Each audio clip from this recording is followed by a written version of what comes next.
علامہ مناظر اسلام شوکت علی سیالوی صاحب علمی دنیا کا حضور مفتی اعظم کا ایک درخشندہ ستارہ ہے. آپ کے متعلق بھی کئی حضرات نے تو یہاں تک گستاخی کر دی، کتابوں میں لکھ دیا کہ یہ معاذ اللہ حضرت امیر معاویہ رضی اللہ تعالیٰ عنہ کی گستاخوں کی لسٹ میں آتے ہیں. لیکن مجھے اس وقت بڑی خوشی ہوئی جب مجھے ایک ساتھی نے یہ بتایا، بڑا سیکھا راوی ہے اور آپ کے قدم بوسوں میں ہے، کہ شیخ الاسلام بھائی اگر تھک گئے تو میں شیخ الاسلام فیضان قاسم فیضان سیال شریف خواجہ حمید الدین سیالوی دامت برکاتہ القدسیہ نے نظر بصیرت سے سیالوی صاحب علیہ دامت برکاتہ القدسیہ کو فرمایا کہ آئندہ جمعہ تم نے شان امیر معاویہ رضی اللہ تعالیٰ عنہ بیان کرنا.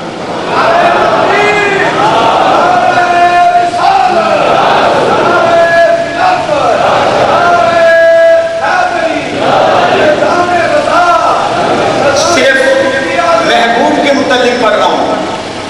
تو نے ذروں کو دیکھا تو زر کر دیا،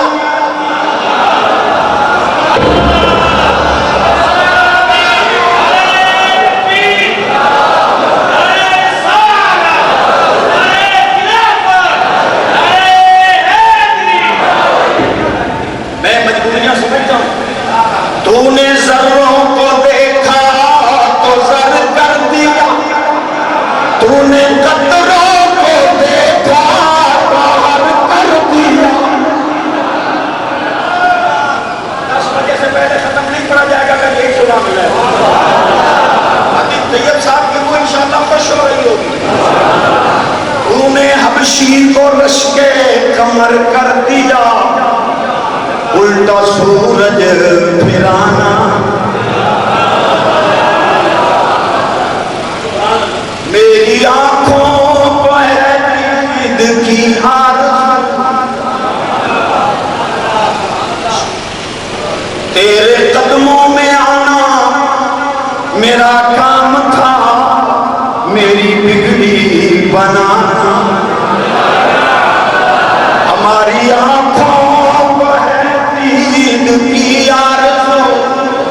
جو مفتی اعظم سے عرض کر رہا ہوں کہ ہمیں سرکار کا دیدار دے دو ورنہ اپنا ہی دے دو. میری آنکھوں کو ہے دید کی آرزو، رخ سے پردہ اٹھانا.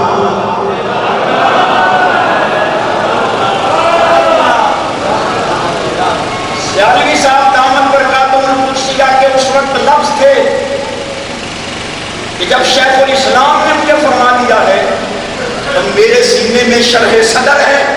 الحمدللہ حضرت امیر معاویہ پاک کے قدم اور ان کی مٹی چومنے والوں میں میرا نام لکھا ہے. ان کے قدموں کی مٹی کا بھی میں برسریام آپ کی خدمت میں عرض کر رہا ہوں. اگر اس میں میری طرف سے کوئی کوتاہی ہو تو آپ پر لازم ہے کہ مجھے یہی مختلف،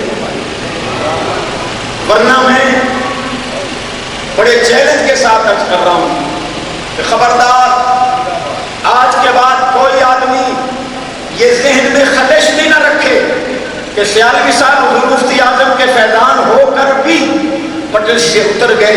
میں نے پہلے عرض کیا تھا کہ حضور مفتی اعظم کا قدم چومنے والا، خصوصاً یہ جس ذرے کو حضور نے آفتاب بنایا، یہ انشاءاللہ عالم ربانی ہو کر ہی چمکے گا اور صراط مستقیم پر ہی انشاءاللہ. لے او سجنا، یہ شعر اور اجازت پھر سماعت رکھے. لے او سجنا اساں توڑ نہیں پائی تے جان دیتی راہ تے، حشر تیارے شرما تینوں تے گج نہیں پردے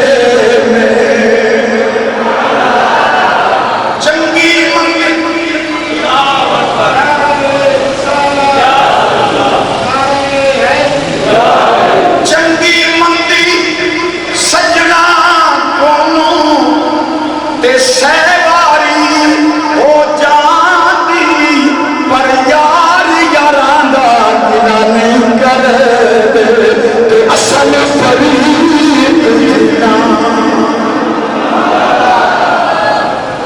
بد اصلہ ہی شکوہ کرتا ہے. اس کی اثر صحیح ہو وہ اپنے مرکز سے وابستہ رہتا ہے اور اسی پہ قائم رہتا ہے جو اس کے استاد محترم کا سچا عقیدہ.